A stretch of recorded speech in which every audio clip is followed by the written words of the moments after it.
Supreme செய்திகளுக்காக C தரணி. இன்றைய முக்கிய செய்திகள். நிதி ஆயோக் கூட்டத்தை முதலமைச்சர் ரங்கசாமி புறக்கணித்ததன் மூலம் மாநில வளர்ச்சிக்கு மிக பெரும் துரோகத்தை இழைத்துள்ளார். முன்னாள் முதலமைச்சர் நாராயணசாமி கண்டனம். மத்திய நிதிக்குழுவில் புதுச்சேரியை சேர்க்கும் வரை ஆண்டுதோறும் 10% நிதியை உயர்த்தி தர வேண்டும். பிரதமர் நரேந்திர மோடியிடம் முதலமைச்சர் ரங்கசாமி கோரிக்கை. புதுச்சேரி ரயில்வே மேம்பாலத்தில் பைக் மீது லாரி மோதல். விபத்தில் முதியவர் தலை நசுங்கி பரிதாபமாக உயிரிழந்தார். போக்குவரத்து போலீசார் விசாரணை.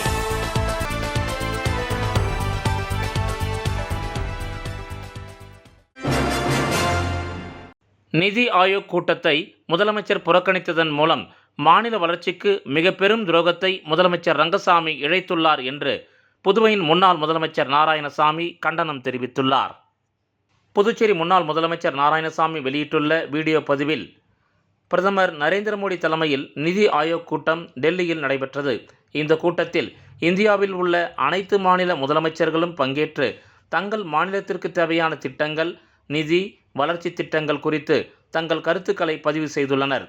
மிக முக்கியமான இந்த கூட்டத்தில் புதுவைக்கு தேவையான மாநில அந்தஸ்து, நிதி கமிஷனில் புதுவையை இணைப்பது, மத்திய அரசு கடன்களை தள்ளுபடி செய்வது, சிறப்பு நிதி வழங்குவது போன்ற கோரிக்கைகளை முதலமைச்சர் ரங்கசாமி வலியுறுத்தி இருக்க வேண்டும்.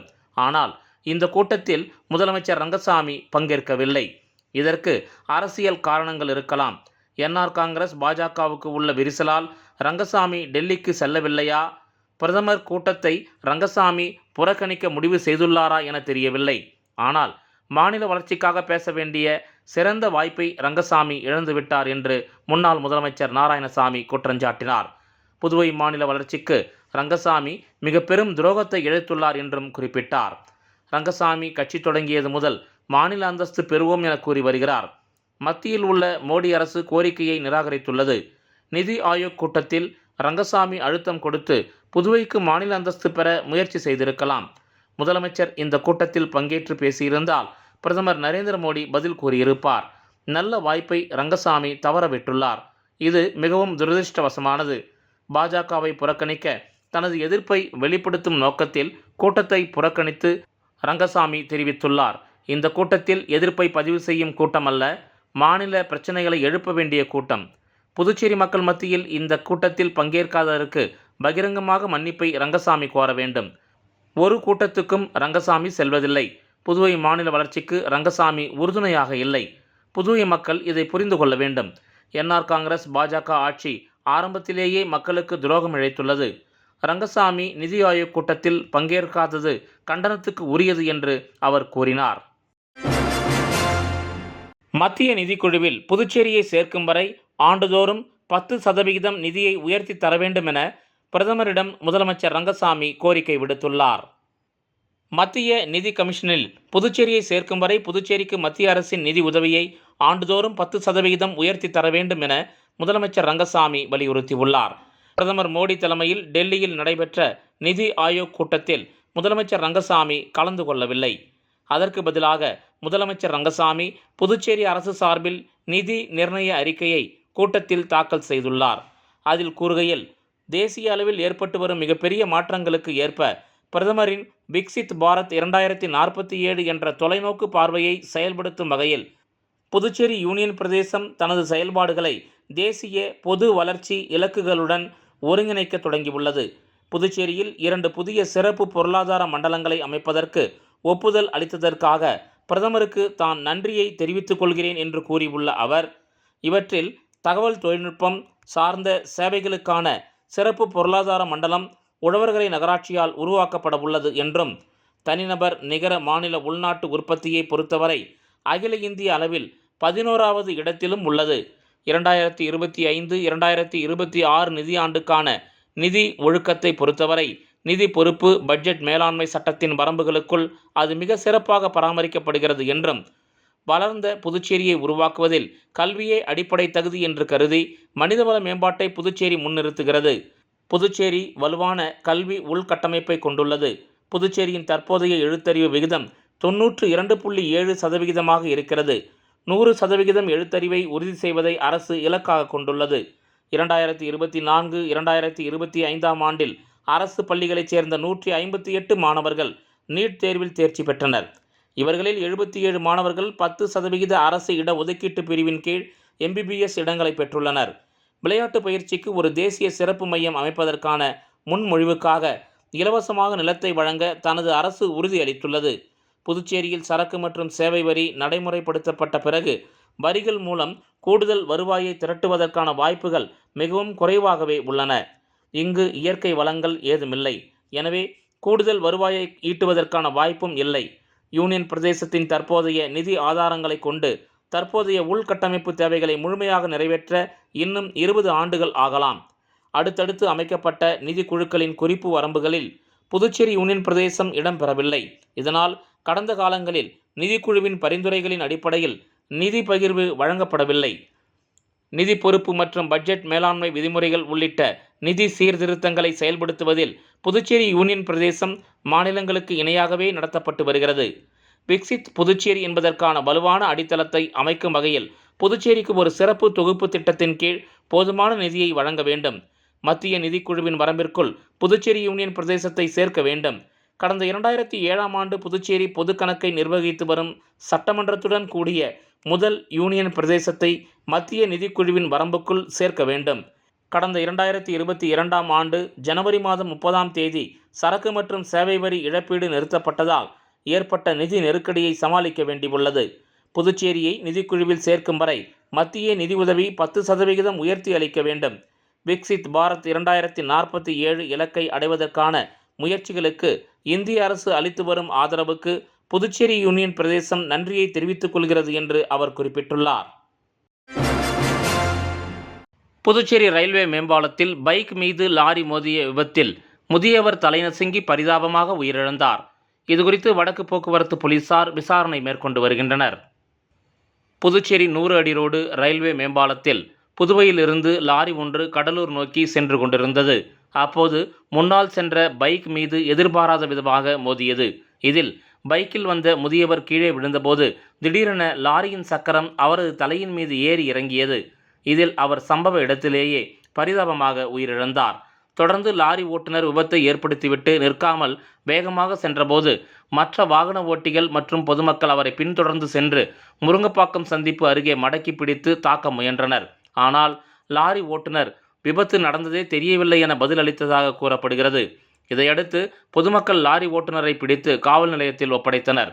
தகவல் அறிந்து சம்பவ இடத்திற்கு வந்த வடக்கு போக்குவரத்து போலீசார் சாலையில் இறந்து கிடந்த முதியவரின் சடலத்தை மீட்டு பிரேத பரிசோதனைக்கு அனுப்பி வைத்தனர். உயிரிழந்த நபருக்கு சுமார் 50 வயது இருக்கும். அவர் யார், எந்த ஊரைச் சேர்ந்தவர் என்பது குறித்து போலீசார் விசாரணை மேற்கொண்டு வருகின்றனர். புதுச்சேரி உழவர்கரை நகராட்சி மற்றும் கொம்யூன் பஞ்சாயத்துகளில் பணிபுரியும் ஊழியர்களுக்கு நிலுவையில் உள்ள 33 மாத நிலுவைத் தொகையை உடனடியாக வழங்க வேண்டும் என வலியுறுத்தி நகராட்சி ஊழியர்கள் மற்றும் ஓய்வூதியதாரர்கள் கூட்டு நடவடிக்கை குழு சார்பில் கண்டன ஆர்ப்பாட்டம் நடைபெற்றது. 2016 முதல் 2018 வரை 33 மாதத்திற்கு 7வது ஊதியக்குழு உயர்த்திய ஊதியம் மற்றும் நிலுவை சம்பளத்தை நகராட்சி மற்றும் கொம்யூன் பஞ்சாயத்துகளில் பணிபுரியும் ஊழியர்களுக்கு வழங்க வேண்டுமென உள்ளாட்சித்துறை உத்தரவிட்டு 6 மாதங்கள் ஆகியும் இதுவரை வழங்காத உழவர்கரை நகராட்சி நிர்வாகத்தை கண்டித்து நகராட்சி ஊழியர்கள் மற்றும் ஓய்வூதியதாரர்கள் கூட்டு நடவடிக்கை குழு சார்பில் கண்டன ஆர்ப்பாட்டம் நடத்தப்போவதாக அறிவிக்கப்பட்டிருந்தது. அதன்படி உழவர்கரை நகராட்சி அலுவலகம் எதிரே கூட்டுக்குழு தலைவர் கதிரேசன் தலைமையில் நடைபெற்ற கண்டன ஆர்ப்பாட்டத்தில் 100க்கும் மேற்பட்ட ஊழியர்கள் கலந்து கொண்டு கோரிக்கைகளை வலியுறுத்தி கண்டன கோஷங்களை எழுப்பினர்.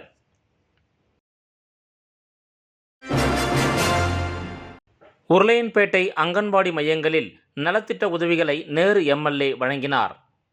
புதுச்சேரி உருளையன்பேட்டை தொகுதிக்கு உட்பட்ட 60 வயது பூர்த்தி அடைந்த அங்கன்வாடி மையங்களில் பதிவு செய்த முதியவர்களுக்கு புதுச்சேரி அரசு மூலம் பெட்ஷீட் மற்றும் காலணிகள் வழங்கும் நிகழ்ச்சி உருளையன்பேட்டை தொகுதிக்கு உட்பட்ட அனைத்து அங்கன்வாடி மையங்களிலும் நடைபெற்றது. இந்த நிகழ்ச்சியில் உருளையன்பேட்டை தொகுதி சட்டமன்ற உறுப்பினரும் நேயம் மக்கள் கழக தலைவருமான நேரு கலந்து கொண்டு 60 வயது பூர்த்தி அடைந்த முதியவர்களுக்கு பெட்ஷீட் மற்றும் காலணிகளை வழங்கினார். இதில் உருளையன்பேட்டை தொகுதிக்கு உட்பட்ட அந்தந்த அங்கன்வாடி மைய ஆசிரியர்களும் உதவியாளர்களும் மற்றும் நேயம் மக்கள் கழக பிரமுகர்களும் பொதுமக்களும் கலந்து கொண்டனர். தீயணைப்பு துறையினர் விரைந்து செயல்பட்டதால் தோட்ட வேலியில் சிக்கிய புள்ளிமான் மீட்கப்பட்டது. புதுவை கல்மண்டபம் பகுதியைச் சேர்ந்த ஆனந்த வேலவன் என்பவரின் வீட்டு தோட்ட வேலியில் புள்ளிமான் ஒன்று சிக்கி காயமடைந்த நிலையில் தவித்தது. இதை கண்ட ஆனந்த வேலவன் உடனடியாக மடுகரை தீயணைப்பு துறையினருக்கு தகவல் அளித்தார். தகவலின் பேரில் தீயணைப்பு நிலைய அதிகாரி நாகேஸ்வர ராவ், சிறப்பு நிலைய அதிகாரி வெங்கடேசன் மற்றும் தீயணைப்பு பணியாளர்கள் சம்பவ இடத்திற்கு விரைந்து வந்தனர். அவர்கள் வேலியில் சிக்கி தவித்த புள்ளிமானை பாதுகாப்பாக மீட்டனர். காயமடைந்திருந்த மானுக்கு புதுவை கால்நடை மருத்துவமனையில் சிகிச்சை அளிக்கப்பட்டது. பின்னர் புள்ளிமான் வனத்துறையினரிடம் ஒப்படைக்கப்பட்டது. தொடர்ந்து வனத்துறையினர் அந்த மானை பாதுகாப்பாக காட்டுப்பகுதியில் விடுவித்தனர். தீயணைப்பு துறையினரின் துரித நடவடிக்கையால் புள்ளிமான் உயிருடன் மீட்கப்பட்ட சம்பவம் அப்பகுதி மக்களிடையே பாராட்டை பெற்றது. விளம்பர இடைவேளைக்கு பிறகு செய்திகள் தொடரும்.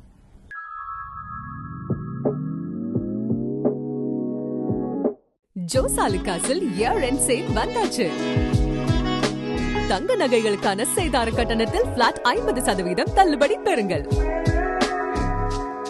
இப்பவே ஷாப்பிங் செய்யுங்க.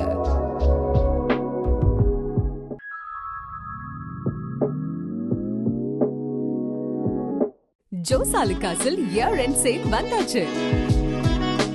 தங்க நகைகளுக்கான சேதார கட்டணத்தில் பிளாட் 50% தள்ளுபடி பெறுங்கள். இப்பவே ஷாப்பிங் செய்யுங்க. செய்திகள் தொடர்கின்றன. தென்னிந்தியாவிற்கான இலங்கை நாட்டின் துணை தூதர் திரு கணேசநாதன் ஜெகதீஸ்வரன் அவர்கள் புதுவை முதலமைச்சர் ரங்கசாமியை மரியாதை நிமித்தமாக சந்தித்து பேசினார். புதுச்சேரிக்கு வருகை புரிந்த தென்னிந்தியாவிற்கான இலங்கை நாட்டின் துணை தூதர் திரு கணேசநாதன் ஜெகதீஸ்வரன் அவர்கள் புதுவை முதலமைச்சர் ரங்கசாமி அவர்களை புதுச்சேரி சட்டப்பேரவையில் முதலமைச்சர் அலுவலகத்தில் மரியாதை நிமித்தமாக சந்தித்து பேசினார். திருமதி கிருத்திகா தேவி ஜெகதீஸ்வரன் இச்சந்திப்பின் போது உடனிருந்தார்.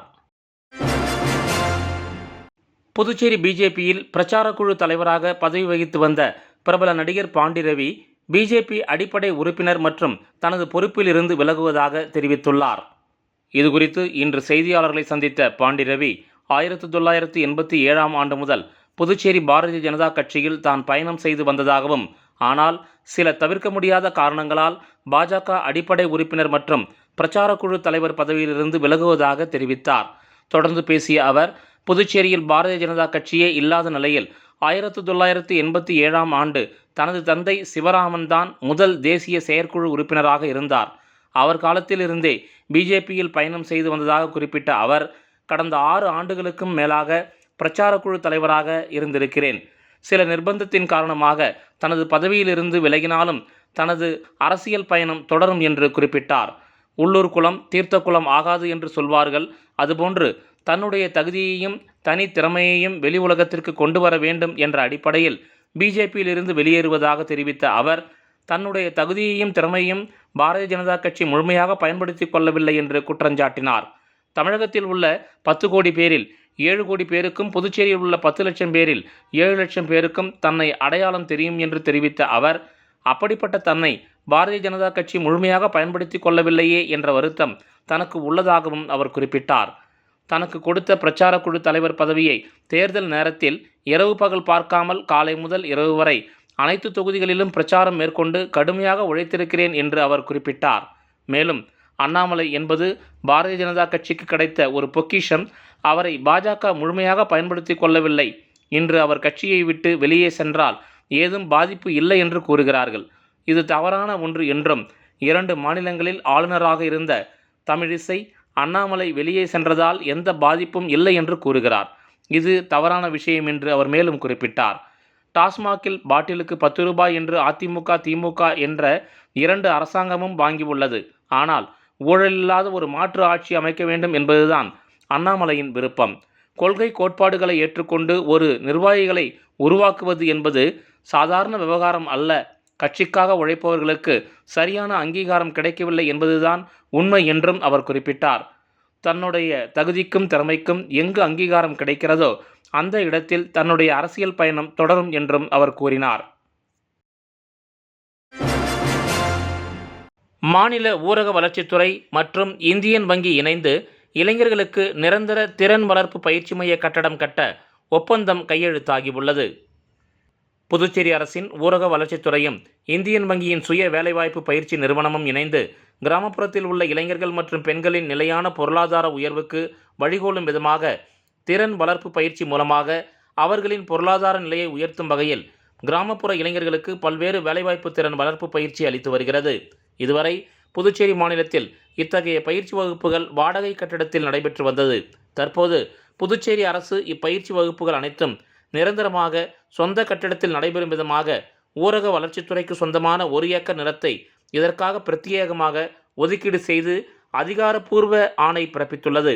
அதன்படி இந்த இடத்தில் மத்திய ஊரக அமைச்சகத்தின் நிதி உதவியுடன் புதுச்சேரி மாநில முன்னோடி வங்கியான இந்தியன் வங்கி வாயிலாக நிரந்தரமான திறன் வளர்ப்பு பயிற்சி மைய கட்டடம் கட்டுவதற்கான புரிந்துணர்வு ஒப்பந்தம் நடைபெற்றது. புதுச்சேரி அரசின் தலைமை செயலர் சரத் சௌகான், ஊரக வளர்ச்சித்துறை ஆணையர் மற்றும் செயலர் கிருஷ்ணமோகன் உப்பு ஆகியோர் முன்னிலையில் ஊரக வளர்ச்சித்துறை இயக்குனர் மாணிக் தீபன், இந்தியன் வங்கி சுய வேலைவாய்ப்பு பயிற்சி நிறுவனத்தின் இயக்குனர் ஜோசபின் சகாயராணி ஆகியோர் கையெழுத்திட்டனர். மேலும் இந்தியன் வங்கி மண்டல மேலாளர் வெங்கட சுப்பிரமணியன், இந்தியன் வங்கியின் முதன்மை மாவட்ட செயலாளர் சதீஷ்குமார் ஆகியோர் உடனிருந்தனர். தமிழக முதலமைச்சர் விஜய் மீது இவ்வளவு பாசமா என்று கேட்கும் அளவிற்கு விஜயின் போட்டோவை வைத்து புதுச்சேரியில் நடைபெற்ற திருமணம் ஒன்றின் வீடியோ வைரலாகி வருகிறது. புதுச்சேரி வில்லியனூர் தொகுதியைச் சேர்ந்த தமிழக வெற்றிக் கழக தலைமை நிர்வாகி பிரபுவின் மகள் சௌமியா மற்றும் அருண்குமார் ஆகியோரின் திருமண விழாவில் தமிழக முதலமைச்சரும் தமிழக வெற்றிக் கழகத்தின் தலைவருமான விஜயின் படத்தை மேடையில் வைத்து மணமக்கள் தாலி கட்டி கொண்ட நிகழ்வு சமூக வலைதளங்களில் வைரலாகி வருகிறது. வில்லியனூரில் நடைபெற்ற இந்த திருமண விழாவில் உறவினர்கள், நண்பர்கள் மற்றும் தாவேகா நிர்வாகிகள் உள்ளிட்ட ஏராளமானோர் கலந்து கொண்டனர். திருமண மேடையில் மணமக்கள் அமரும் இடத்தின் அருகே முதலமைச்சர் விஜயின் உருவப்படம் வைக்கப்பட்டிருந்தது. திருமண சடங்குகள் நடைபெற்ற போது அந்த உருவப்படத்தை முன்னிறுத்தியே மணமகன் அருண்குமார் மணமகள் சௌமியாவுக்கு தாலி கட்டினார். விஜய் மீது கொண்டுள்ள அன்பு, பாசம் மற்றும் அரசியல் பற்றை வெளிப்படுத்தும் வகையில் இந்த ஏற்பாடு செய்யப்பட்டதாக கூறப்படுகிறது. இந்த காட்சிகளை திருமணத்தில் பங்கேற்றவர்கள் சமூக வலைதளங்களில் பகிர்ந்ததை தொடர்ந்து வீடியோ மற்றும் புகைப்படங்கள் வேகமாக பரவி வருகின்றன. விஜய் ரசிகர்கள் மற்றும் தாவேகா தொண்டர்கள் பலரும் இந்த நிகழ்வை பாராட்டி கருத்துக்களை பதிவிட்டு வருகின்றனர். அரசியல் தலைவர்கள் மற்றும் திரை பிரபலங்களின் மீது கொண்டுள்ள பற்றை வெளிப்படுத்தும் வகையில் ரசிகர்கள் பல்வேறு நிகழ்வுகளை நடத்துவது வழக்கமாக இருந்தாலும் திருமண மேடையில் விஜயின் படத்தை வைத்து தாலி கட்டிய இந்த நிகழ்வு புதுச்சேரியில் கவனம் ஈர்த்துள்ளது. புதுச்சேரி லாஸ்பேட்டை தொகுதியில் உள்ள முதியவர்களுக்கு அரசின் இலவச போர்வைகள் மற்றும் காலணிகளை சட்டமன்ற உறுப்பினர் VP சிவக்கொழுந்து வழங்கினார். புதுச்சேரி லாஸ்பேட்டை சட்டமன்ற தொகுதிக்கு உட்பட்ட முதியோர் உதவித்தொகை, அதாவது 60 வயதுக்கு மேல் உள்ளவர்கள் பெற்று வரும் அனைத்து மக்களுக்கும் மகளிர் மற்றும் குழந்தைகள் மேம்பாட்டுத்துறையின் கீழ் இயங்கும் அங்கன்வாடி மையங்கள் மூலம் வழங்கப்படும் இலவச போர்வை மற்றும் காலணிகள் வழங்கும் நிகழ்ச்சியினை தொகுதியின் சட்டமன்ற உறுப்பினரான சப்தகிரி VP சிவக்கொழுந்து துவக்கி வைத்தார். இதில் முதற்கட்டமாக ஜீவானந்தபுரம் மற்றும் குறிஞ்சி நகர் பகுதிகளில் உள்ள அங்கன்வாடி மையங்களில் பயன்பெறும் மக்களுக்கு வழங்கினார். அப்போது ஊர் முக்கியஸ்தர்களும் லாஸ்பேட்டை NR காங்கிரஸ் நிர்வாகிகளும் ஸ்ரீ சப்தகிரி அறக்கட்டளையின் பொறுப்பாளர் VPS ரமேஷ்குமார் மற்றும் பொதுமக்களும் திரளாக கலந்து கொண்டு விழாவினை சிறப்பித்தனர். நிதி ஆயோக் கூட்டத்தை முதலமைச்சர் ரங்கசாமி புறக்கணித்ததன் மூலம் மாநில வளர்ச்சிக்கு மிக பெரும் துரோகத்தை இழைத்துள்ளார். முன்னாள் முதலமைச்சர் நாராயணசாமி கண்டனம். மத்திய நிதிக்குழுவில் புதுச்சேரியை சேர்க்கும் வரை ஆண்டுதோறும் 10% நிதியை உயர்த்தி தர வேண்டும். பிரதமர் நரேந்திர மோடியிடம் முதலமைச்சர் ரங்கசாமி கோரிக்கை. புதுச்சேரி ரயில்வே மேம்பாலத்தில் பைக் மீது லாரி மோதல். விபத்தில் முதியவர் தலை நசுங்கி பரிதாபமாக உயிரிழந்தார். போக்குவரத்து போலீசார் விசாரணை.